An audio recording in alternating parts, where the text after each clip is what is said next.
জয়পুরহাটে গেল কয়েকদিনের বৃষ্টিতে নষ্ট হচ্ছে ক্ষেতের পাকা ধান। বাজারে 2 সপ্তাহের ব্যবধানে মন প্রতি দাম কমেছে 150 থেকে 200 টাকা।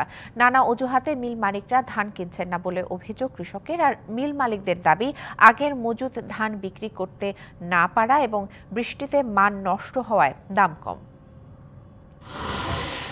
আবহাওয়া অনুকূলে থাকায় এবার বোরো আবাদ ভালো হয়েছে জয়পুরহাটে। কোনো কোনো জমিতে বিঘায় ফলন 28 মণ পর্যন্ত। তবে গেল কয়েকদিনের বৃষ্টিতে নষ্ট হয়েছে ক্ষেতের পাকা ধান, মাটিতে নুয়ে গেছে অধিকাংশ জমির ধান।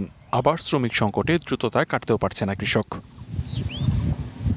এরই মধ্যে দর পড়েছে ধানের। মৌসুমের শুরুতে প্রতি মণ 1300 থেকে 1350 টাকায় বিক্রি হলেও এখন দাম 1050 থেকে 1100 টাকা। কৃষকের অভিযোগ, নানা অজুহাতে ধান কিনছেন না মিল মালিকরা। প্রতি মণে ধানে 100 থেকে 150 টাকা কম। 6টার দিকে ধান নিয়ে আসছি, ধান 900 টাকা দাম বলতেছে। ধান নেওয়ার মতন কোনো লোক নাই। আর মিল মালিকরা বলছেন, পানিতে ভিজে ধানের মান নষ্ট হওয়ায় দাম কম। বৃষ্টি পড়ার কারণে কিছু ধান গজা হয়েছে, কালার নষ্ট হয়েছে, কাটতে পারে নাই। সে ধানের মানের খারাপের কারণে কিছু বাজার নিম্নমুখী হয়েছে। ব্যাংক ইন্টারেস্ট ছিল 9%। ওয়ালটন ফ্রিজ কিনে অনেকের মতো আপনিও হয়ে যেতে পারেন মিলেনিয়াল। সেরা পণ্যের সেরা অফার। এখন সেখানে 14-15% ব্যাংকের ইন্টারেস্ট হয়ে গেছে।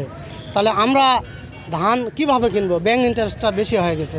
সিন্ডিকেট করা হলে নিয়মিত তদারকির মাধ্যমে ব্যবস্থা নেওয়ার কথা জানিয়েছে সংশ্লিষ্টরা।